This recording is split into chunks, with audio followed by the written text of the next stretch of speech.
one human family, and the hurt of one is the hurt of all, and the honor of one is the honor of all. And that is the primary message that I believe we need to wake up to, the reality.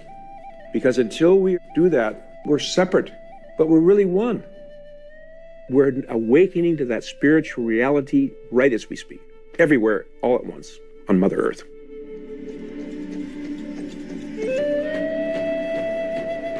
Please watch on for our multi-part series on ancient predictions about our planet, Prophecy of the Golden Age, Part 68, Native American Prophecies with Chief Phil Lane Jr.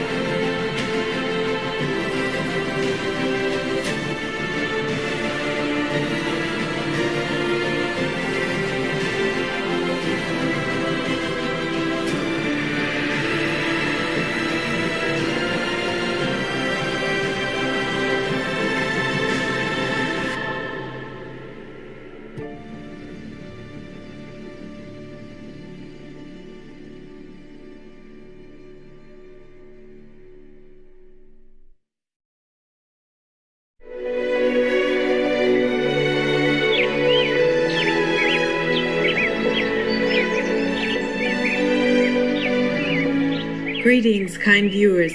I'm Cedar, the Forest Spirit.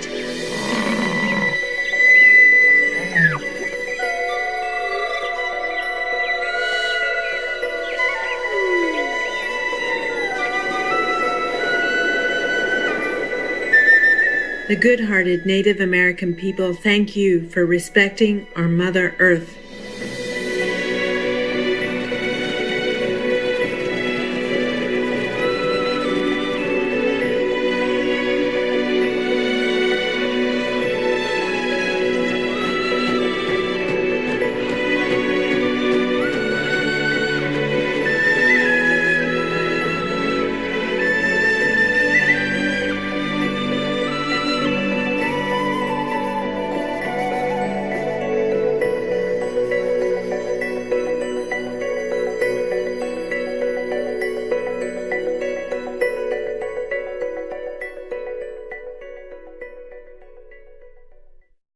Throughout the history of mankind, the divine messages are often shrouded in mystery.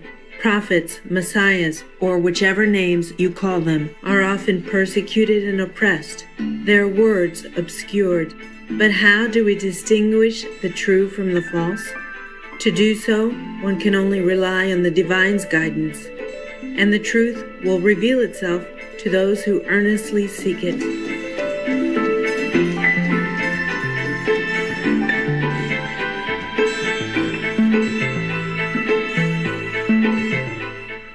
The Honorable Hereditary Chief Phil Lane Jr. is a member of the Ihanktonwan, Dakota, and Chickasaw nations. He was formally recognized by elders from across North America as a hereditary chief, owing to his noble lineage of leadership and longtime service to indigenous peoples and greater humanity. In 1982, he founded the Four Worlds International Institute, or FWII, which has become an international leader in the holistic development of indigenous communities. With master's degrees in education and public administration, Chief Lane also served as a university professor and government consultant, among other distinguished positions. He has also produced and/or was featured in award-winning documentaries. For his tireless contributions, Chief Lane has received many awards, such as the WinStar Award and the Swiss Foundation for Freedom and Human Rights International Award. Today, we are honored to introduce the Honorable Chief Phil Lane Jr., who will share some of the Native American prophecies giving great hope for our world's future. Prophecy of the Reunion of the Condor and the Eagle.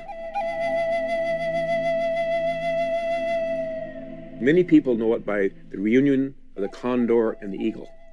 The condor are the relatives to the south, South America, and to the north of the eagle. I traveled to Bolivia in 1970 because of this prophecy, because of my faith in this prophecy. And there I had the opportunity to meet many wonderful Quechua and Aymara teachers, elders. And I had heard and knew about the prophecies on the eagle side. And I'd heard about it, but they began to explain and enhance more to understanding. And so it's actually the reunion of the condor, the quetzal, that's the Central America, and the eagle. What most people don't understand is prior to the arrival of Columbus, we had an incredible civilization across the Americas. And so our prophecies prior to 1492 across the Americas, and explained in different ways, essentially said this: a great spiritual wintertime is coming. And this great spiritual wintertime will last for 500 years, about 500 years. And during this time, you will go through tremendous tests and difficulties as other members of the human family. But if you keep having faith, if you keep praying, then not only will you emerge from that winter time when the spiritual springtime comes, you'll emerge stronger than ever. And so this prophecy, in fact, was, as you know, it happened. The wintertime came. And so we knew in 1992 would be a huge turning point, but there were signs on the way. One of the prophecies says, when the time comes to begin to arise, you shall see an eagle fly to the moon and land. Of course, 1969, the spaceship called the Eagle landed on the moon. And the very first words transmitted to Mother Earth, to the human family, was, the eagle has landed. So we knew our time had come. The winter time was over. The time of preparation had been finished, and we were ready to begin to arise. According to the prophecy, the eagle and the condor would come together and fly in the same sky. This means that people across the Americas would join efforts to bring about a great era of peace, justice, and prosperity, affecting all members of the human family. In particular, the indigenous people and supporting allies would play a leading role in this spiritual movement. Fulfilling the prophecy, since the early 1990s, interest in Native American teachings has increased, and the indigenous people have become more open to sharing their wisdom. Many constructive meetings and unified actions have been taking place all over the globe for various causes, such as reconciliation, human rights, and climate change. So, as we're beginning to unify now, stronger and stronger, and you must have heard of the Standing Rock, where we stood up at Standing Rock against that pipeline, where they had all these thousands and thousands of people, all these tribes, the biggest, well, that was just the beginning. That brought many tribes, many nations, many human beings together because they knew we're destroying Mother Earth. And so what we see unfolding is a fulfillment within what we're doing, that we're bringing back the natural laws, and we're finding others who also understand that this universe we live in is organized according to certain natural laws or guiding principles, these first principles of life. In 1975, I traveled down to a place called Sweat House Lodge. The Sweat Lodge is one of our ceremonies for purification. And there was two elders down there. Eddie Belrose is a Cree, he's passed on, beloved man, and Abe Bernstick. And all the time they were sharing all these prophecies, and I've seen them all come true. And one of the things he said to us, he said, someday, you young men will see the everywhere spirit made physically manifest on the earth. And when that day comes, you will be able to look right into the eyes of another person, and they'll be able to look at your eyes, even though you're completely different parts of Mother Earth, and you'll be able to communicate with each other. And then he began describing every detail of the emergence of the internet and all these new technologies that are now enabling us to communicate broadly. So all these circles are coming together, just like Black Elk prophesied. All these circles are coming together, that everywhere Spirit's helping us. Harmonious viewers, we'll return after a brief message. Please stay tuned to Supreme Master Television.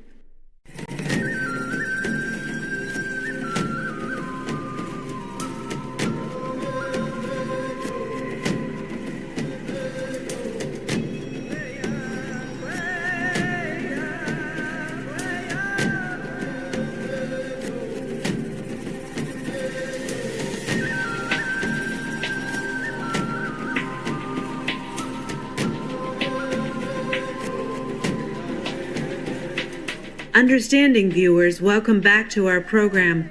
We now continue our interview with Hereditary Chief Phil Lane Jr. about some of the major Native American prophecies being fulfilled today. Black Elk's Vision.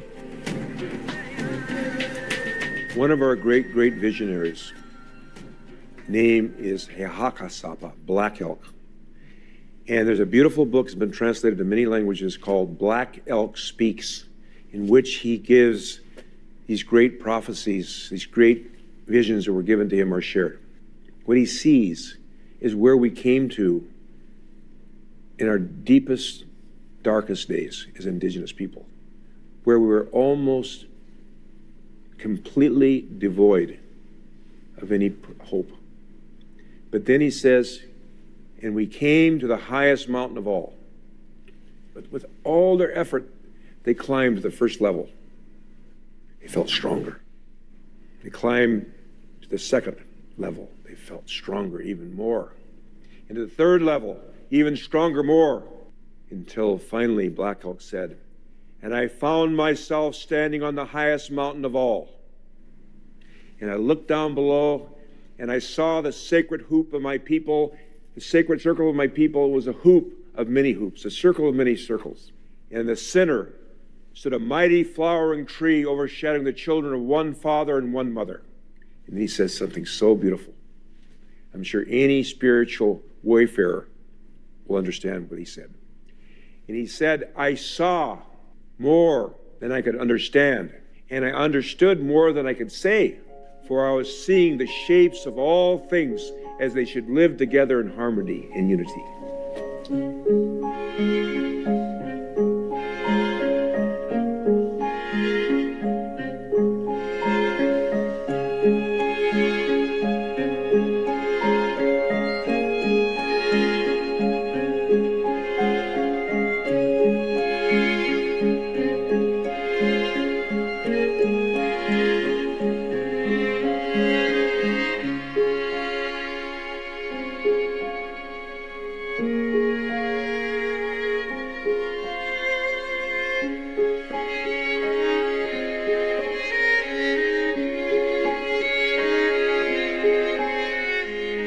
As Black Elk's prophecy continues, we find a vision not only of peaceful harmony, but also a promise of receiving the key of enlightenment.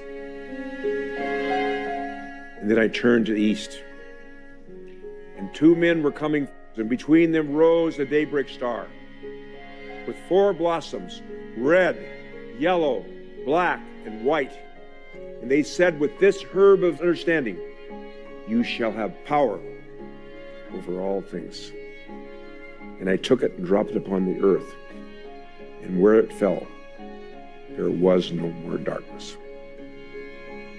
So that sacred prophecy has played a huge part in my life.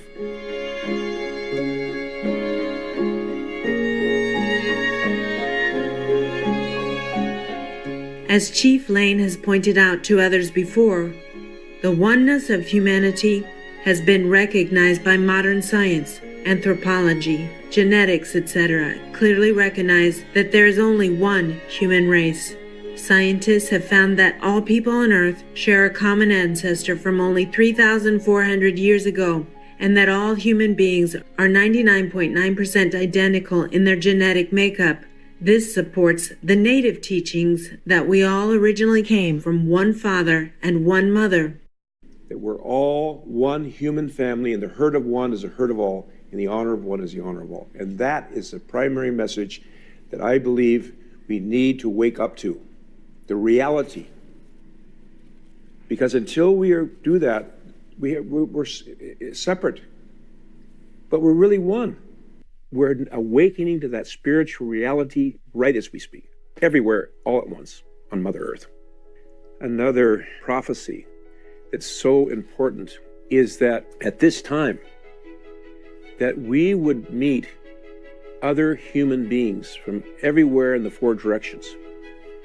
And together we would come together in a good way, in a principle-centered manner. And we'd come together and there would be world peace. And that is where we're moving towards.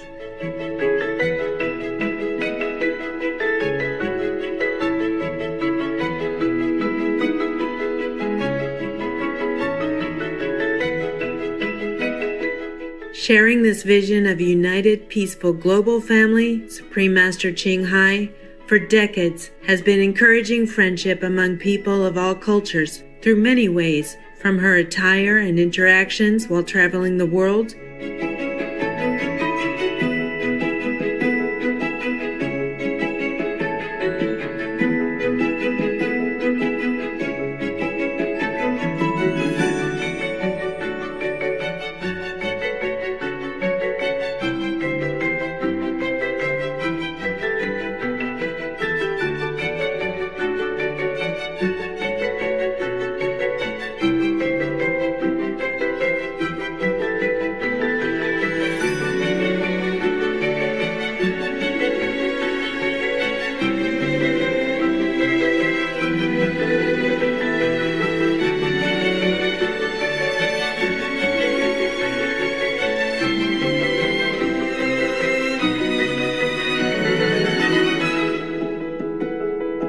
to her guidance of Supreme Master Television's multicultural programming.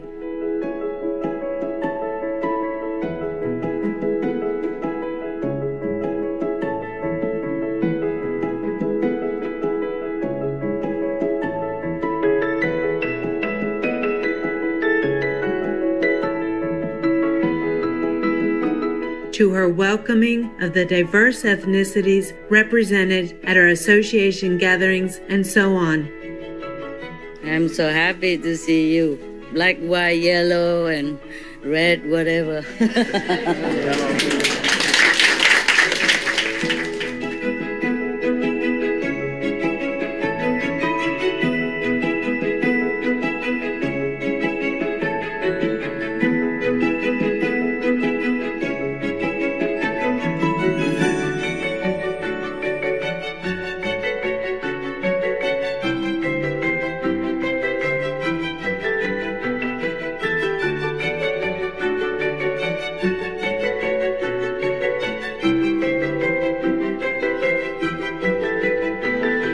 Etc.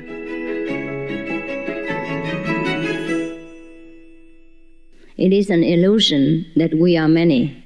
After enlightenment, you see, we are all one. There's only one spirit, one unity, one great being in all of us. 我们像每一滴水在大海里面，既然每一滴都是特别的，每一滴都是个人的，不过每一滴也是大海，所以我们不是陌生的人。You want to see what God looks like? Okay, you look at your behind, your front, your neighbor, right and left. That's what God looks like.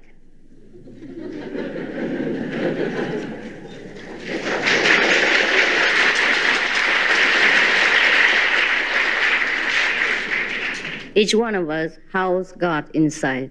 So treat each other as God, and you will see how much different life made day after day. Rich people, poor people, we all one. When your finger get hurt, your body feel hurt too. Peace comes when we elevate all the whole world consciousness. So don't point finger at this and that leader or this and that group. The whole world shared happiness and sorrow all together. I mean, we are all to be blamed and we are all to be cherished. We are all to be respected and we are all to be loved. We all share this home together.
Thank you, noble viewers, for joining us today.